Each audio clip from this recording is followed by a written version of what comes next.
Hey, how's it going? It's Jocelyn Hillam here with Positivity in Pregnancy and Motherhood. And if you're listening today, this is my Friday episode where I focus a little bit more on mindset and motherhood and improving our motherhoods and our lives so that we can be happier people. We can be the moms that we desire to be. Today's episode is actually a recording from a live Zoom class that I taught with one of my mentors, and I'm only going to play my part of it, but I had a lot of requests for people who could not attend that class that would like to listen to it. So I thought this would be a great opportunity to share it with you. I actually am introduced in this class, which is super fun and exciting, and I hope you enjoy. Hi, I'm Jocelyn, host of the Positive in Pregnancy and Motherhood podcast. I help pregnant women and mothers to find positivity in their season of life through changing their thoughts to work for them and not against them. I help mothers find the small, doable steps in thought and action without making drastic changes to their everyday mom life. And I can help you. Thanks for joining.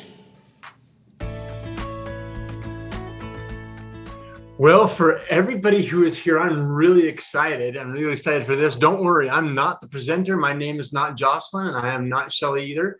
But I know both of them, and I get to introduce them tonight. And so I'm very, very excited about this. So whether you're going to be... my name is Heath Shumway, and so I am married to Shelly, and I know Jocelyn through mentoring. We've done a lot of different things together. And so that's the connection. And so just a couple of little things before we get started. We recommend that if you're listening live, if you will please turn off your camera and also mute yourself, just so we don't have that background noise, and so that we can stay on task. The other thing that I recommend is you know what, this is going to be fantastic. You're going to hear some new things. Maybe you're going to hear some things you've heard before, but you're going to hear it from a new perspective. And so what I recommend is you take some notes if you can, because anytime that you try to make some change, even if you're following somebody else's counsel, when you go to make that change, you've got to be able to get it inside of your head. And some of the best ways to do that is to be able to take notes and then refer back to them after the fact. But that is enough about me. Let's talk about Jocelyn. So Jocelyn is a homeschooling mom of 4. Her deepest desire as a young girl was to become a mom. And when motherhood did come, it was harder than she expected it to be. Difficult pregnancies and struggles in enjoying motherhood presented themselves early for her. And she doubted the childhood desire of being a mom, a stay-at-home mom. 6 years ago, she went to her first self-help type seminar and realized that she didn't have to be stuck. She didn't have to let go of her hopes and dreams. She started working through her thoughts, and little by little, she found mindset shifts that helped in pregnancy and motherhood. She now enjoys and loves her role as a mother, and also found thoughts to help with difficult pregnancies. She has a passion and desire to share those tips with other moms who desire to find more fulfillment in motherhood and pregnancy, and has since started a podcast called Positivity in Pregnancy and Motherhood. She shares her learnings on this podcast with a pregnancy-focused episode on Tuesdays and a mindset in motherhood episode on Fridays. Today, she will share how spring cleaning her time has significantly helped her find deeper happiness in life. So let's just give it up for Jocelyn. Thank you. You're so kind. Thank you for that intro. Heath and Shelly Shumway have actually been very pivotal mentors in my personal development. And I wouldn't be where I am at today without their mentorship, without their classes. And I'm really excited to be with Shelly. Some of Shelly's classes have helped me dive deep into my personal development and work through some feelings of not feeling great and unworthy. And through taking those and learning that stuff, I feel great relief from some of those mental burdens I carried. She is really good at emotionally decluttering and helping you through that process. And I feel really honored and excited to be here with her to do it today. And someone lucky can have the opportunity to have some free coaching from her today, which is so fun and exciting. So let's get started though. Spring is in the air. My kids actually just got back from picking some daffodils at the neighbor's house. He called them and asked them to go pick. And so there's those blooms coming out and things are getting brighter outside, quite literally, which is really fun. So I'm sure you've probably heard of spring cleaning. When I get nervous, I talk fast, so I gotta remember to slow down a little bit. Spring cleaning is the practice of thoroughly cleaning the house at springtime. It's been especially prevalent in climates of a cold winter. I live in Southeast Idaho, and we have one of those cold winters. Traditionally, spring cleaning could have stemmed from the Persian New Year. They thoroughly cleaned everything, from the drapes to the furniture. It could also date back to the Jewish practice of thoroughly cleansing the home in anticipation of springtime festival of Passover. Or it could come from North America, where I live, where before the vacuum was invented, they would dust in the spring because it was warm enough to open the windows and doors, but not warm enough for the insects to be a problem. And the high winds could carry the dust out of the house. This is also the time of year when the coal furnaces wouldn't run, and one could wash the soot off of the walls and the furniture that were left by the furnace. So we talked a little bit about what spring cleaning is, what it is physically, but today we're not going to do physical spring cleaning. We're going to start spring cleaning our time, spring cleaning our mind. And actually by spring cleaning your time, you spring clean your mind. So we're going to clean up all that dust, the soot, and the grime that can collect over with our time and in our mind, and learn ways to clean it up, to take care of the mess. I will specifically be referring to social media as I give my little presentation, and I want you to let your mind run across it as we progress. So if you're not on social media, maybe think about the time spent on Pinterest or emails or on shows and TV, what have you, any type of screen. You can apply this and what you watch to what I talk about, but I will commonly refer to it as social media. Think about that and how it can apply to those areas. Why is spring cleaning your time even important? Why does it matter? Our brains are soaking up everything that we take in. Even though you may not consciously realize it, everything that you see, read, or hear on social media is changing the way that you think in some way or another. And I actually just remembered that I did prepare some slides, and we're going to pull those up really quick. So sorry that you don't have the slides in front of you, as this is a podcast episode and I just took the audio. I will try to interject if I feel that a picture needs described or the words on the slide need retold to you. So why is it important? We're talking about social media. Our brains soak up everything that we see and take in. Even though you may not consciously realize it, everything that you read, hear, see, feel on social media is changing you in some way or another. Often these changes can be really small and imperceptible, and we don't even realize that they're happening. And sometimes we don't even realize it for many years. I really resonate with analogies, and I want to share an analogy with you that I learned from Tony Robbins. He calls it the Niagara syndrome. Okay, think of life as a river.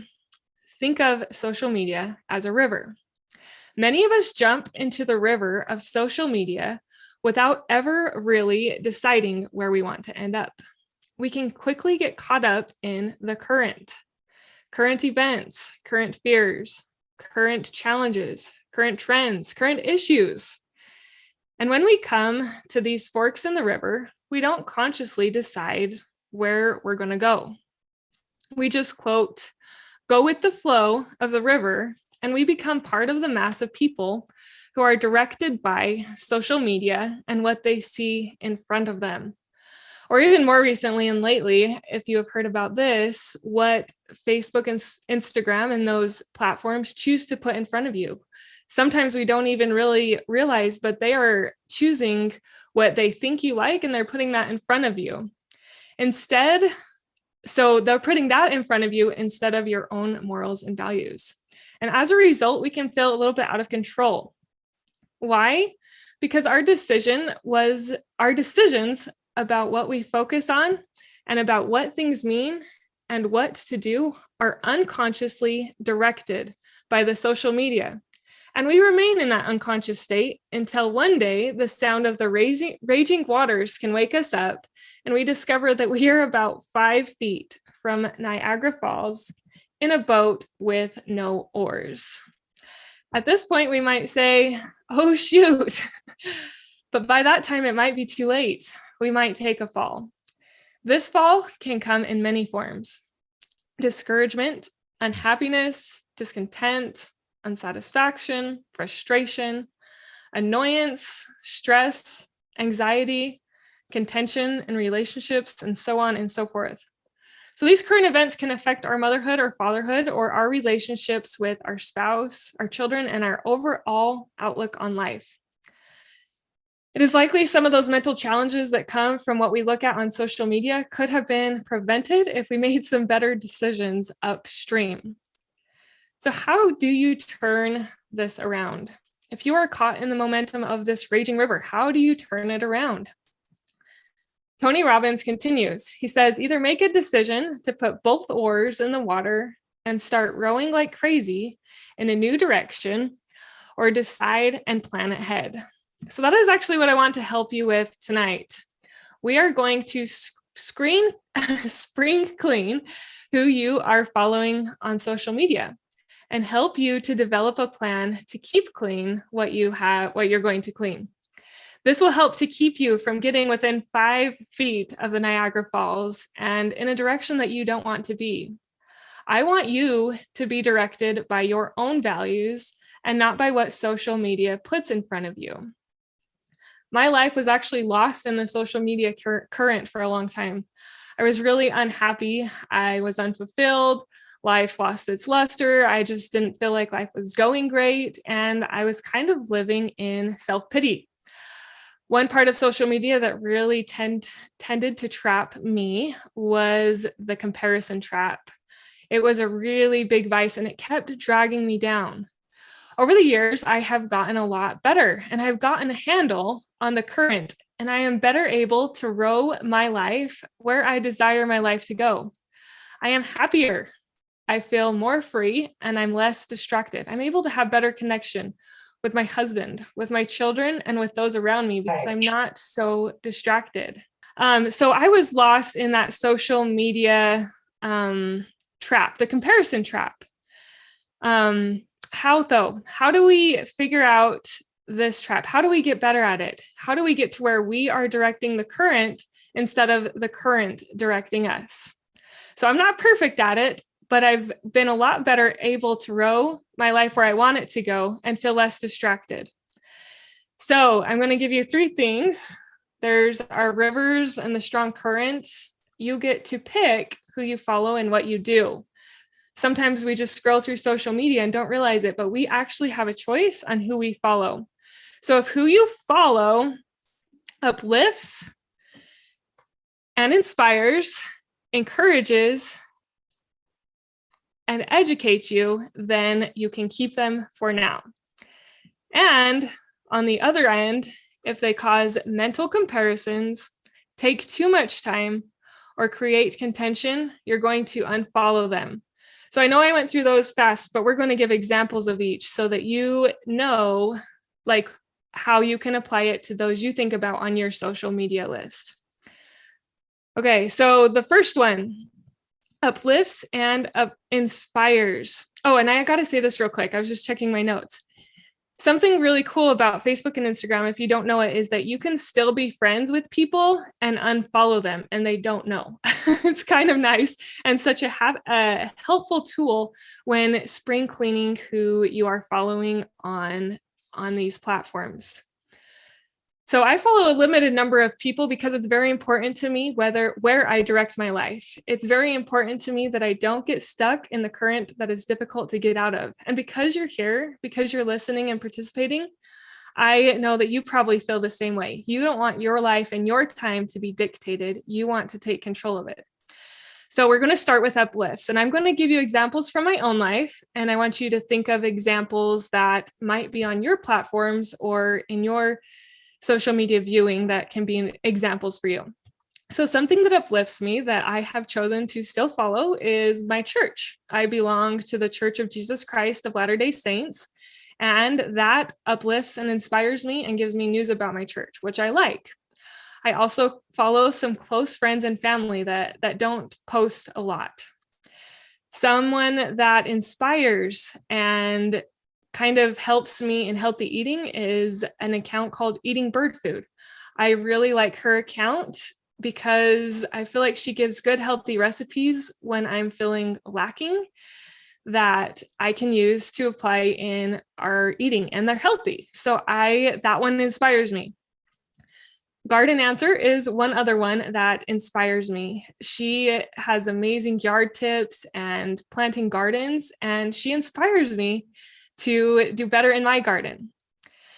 So one that encourages is Positive Parenting Solution. I really like Positive Parenting Solutions because parenting is hard. It's no joke. And there are some days where I don't know what to do. And Positive Parenting Solutions actually has really good ideas on how to handle some of those difficult situations with your kids. Another one that encourages me her name is Sarah Grace. She is a business entrepreneur woman of my faith who encourages women like me to grow their business, to let their light shine and not be afraid of that. And that encourages me when it feels really hard and impossible to move forward in business, to keep going. So as I'm listing some of mine, are you thinking of some of the ones on your feed that encourage and inspire and lift you up? I want to list one more that encourages, and this is Matt and Savannah Shaw. I don't know if you've heard their music, but it's a father-daughter duo that has recently come out, well, probably around COVID. And they just sing uplifting songs. Their voices are amazing, and they constantly encourage and inspire me as well. And the last area is education. And sometimes it's really nice to just have tidbits here and there of ways you can learn. So another example that I have on my feed is a Instagrammer who's called Legally Legit, and she helps small businesses, specifically women like me, to get legally legit in running their business. So she educates, and I scroll through and I learn from her and learn like the things to do, the things not to do. What's this about? I've learned a lot about LLCs that I didn't know before. So stuff like this can really help you move forward in your goals and in your life. They can help you be on the right current and not as distracted. And now we're going to talk and like help your mind to stay clean. So now we're going to talk about the ones that might need a little bit of decluttering, some spring cleaning, if you will. The first group in that I'm going to give examples of are the mental comparisons. Comparisons can really drag us down, and they make us feel less than because we just feel like we're not as good. We're not as far in life. We're not reaching the goals that other people are, and it makes us feel bad. So I'll give you or it can make us feel bad. I'll give you a quick example of that. I started following a podcaster that was really inspiring. She had reached higher levels of success really fast. And I was like, this is awesome. I'm a podcaster. Maybe if I just kind of be like her, I'll be able to have high levels of success a lot faster. And so I started following her. I followed her pictures, I followed her videos, and I just kind of had this moment where it came to sometimes in life, you have those thought processes that continue. Pay attention to those ones when you get them. So I was sitting there looking on my phone. It was actually one of her stories. And her story was talking about her son. They had gone ice skating, and they had put a pillow in his pants so that if he fell, it wouldn't hurt. And this just played in my mind, like it kept playing, how I was making her son, who I didn't even know, and his pillow in his pants more important than my kids that were immediately around me. And that was just kind of like, that was like, whoa, that was kind of when I was in the river. I was in the current, and revelation and God helped me to realize that this is not helping you. So I unfollowed her and have not followed her since. And if you get that way, if you get to where you're comparing yourself or you're putting other people's kids and pictures above your own family, that is when you might need to think about unfollowing. Another area is ones that take too much time. So some people really have really great content, but they post a ton. And just to go through their posts, it takes a ton of time. Sometimes we have to dust and clean those cobwebs out of those ones because they just take too much time. I've even had to do this with some of my close friends and just unfollow them because it just wasn't worth my time. Oops, I skipped through that. Sorry about that. Okay. The last area that I wanted to talk about was if it creates unnecessary contention. And I'm going to list a hot one, which is politics. I remember when I first really started noticing politics on Facebook, and there would be posts that people would make that would just get me fired up and steamy, kind of heated and angry, and they would create divisiveness. And I would feel not like a kind person in my heart. I was feeling angry and upset, and like I wanted to write back and tell them all the reasons they were wrong and all the reasons I was right. And I never did this. Thankfully, my husband talked me out of it. But sometimes politics can really put us in a negative mental state or really upset or create divisiveness. That is one area that I had to just stop following people like that posted too many political posts that were triggering for me. It was a little too much. Another way that you can kind of waste time or feel this unnecessary contention is those really big group posts. So if you've joined some of the large groups that Facebook or Instagram has, mostly Facebook is the one I seen it in. I saw one the other day where someone anonymous, so she wouldn't even post her name, was posting about something that her husband did that really upset her. And on this post, there was 158 comments of how she was validated in this issue. And I'm not saying that doing stuff like that is bad, because sometimes getting insight could be good, but is it worth your time and your stressing thoughts to be so involved in her life and what her husband did that it's stressing your thoughts? Is it worth it? So I want you to just start taking a closer look about what is coming across your feed. You're going to have to determine for yourself if they are helpful or hindering. Because for me, like the eating bird food lady, the health food lady that I really like, she might be a comparison trap for someone who is into health food and has their own health food thing. And that could be a comparison trap. So it's not like a one size fits all. It's a part where you get to really tune into your own intuition, your own revelation, to determine which accounts or which shows or which emails or which Pinterest accounts you should keep following or unfollow or unsubscribe. So we've talked a little bit of how to spring clean and who to spring clean off of your list. Once you spring clean this off your list, it will free your time and it will free your brain space, because your brain space will not be taken up with so much negativity that you can actually be a happier and lighter person. Now we talked about spring cleaning, I want to talk about how do you keep your social media time clean going forward. I actually have two examples of this. So there was a time a little bit ago where I saw a hair tutorial. I can't remember whose post it was on, but I saw this hair tutorial, and I have 3 daughters. So I was like, yeah, that was really cool. It was really easy. I'll be able to do that simply. And I followed them. I was like, maybe they have other hair tutorials. But a couple weeks later, I realized that this hair tutorial place was posting a lot. They were posting all the time, and they were doing some styles and haircuts that I wouldn't really do for myself or my family. So I was like, okay, it's time to unfollow that account. So I unfollowed that account. I also recently saw a grammar account, and learning proper grammar. I'm teaching my kids homeschool, so it was appealing to me, and I started following them.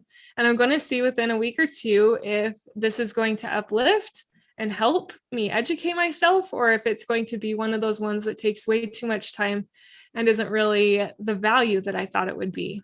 So moving forward, you can start following these new accounts or these new people. Just give it like a week or two and see, is that really valuable? Is it really leading you down the current and the path that you want it to be? Or is it not? Is it holding you back? Is it stealing your time, causing comparisons or contention? Spring cleaning can really help. If you follow less people, you spend less time on it. If you follow what uplifts, you will feel happier. There are many aspects of time, and spring cleaning are time that we could talk about. Even we could talk about more in relation with social media, but this will give you a great start. God and Revelation just kept saying to me over and over again to keep it really simple and to start here. So I hope that as you go about your activities tonight, that you will start spring cleaning your list, that you will spring clean your social media, your TV time, or what have you for your spouse. Do it for your spouse, do it for your family, for your kids, but most of all, do it for you. Do this spring cleaning of who you follow for you so that you can have a clearer and brighter outlook and perspective, so that you can have more brain space to become the person you desire, to be led by your own morals and values and not by the current of social media. You got this. Well, there you have it. There are some tips for spring cleaning. So I gave you 3 guidelines for people who to keep following. And I also gave 3 guidelines for people to stop following. And if you didn't have a pen and paper and were taking notes during this podcast episode, as I know many of you probably weren't because you're a busy mom with kids who doesn't have time to take a pen and a paper everywhere, I am going to put those 3 things in the show notes. You'll have to click on my website, which will take you to the show notes, but the website will be the top link on the description of the podcast. Go there and get the show notes and remember which ones you should follow and which ones you should stop following to spring clean your mind, to spring clean your social media, and to have more freedom in your brain, to follow your own morals and values and let go of some of what social media thinks you should value. You can do this, Mama. I am cheering for you. Thank you for being a part of the Positive in Pregnancy and Motherhood podcast, for listening, for sharing, and most of all, for applying these tools into your own life to improve your own happiness so that you can find your own better thoughts for a better you in a positive pregnancy, in losing that stubborn baby weight, and becoming the mom you desire to be through taking small steps in thought and action to reach your goals. If you are a mother who has an inner desire to enjoy motherhood and pregnancy better, but you are having difficulty figuring it out, I can help you. I can help you find the small, doable steps without drastic changes to your everyday mom life. Reach out. Let's connect, and let's see you move forward. My name is Jocelyn, and I thank you for listening. Until next time.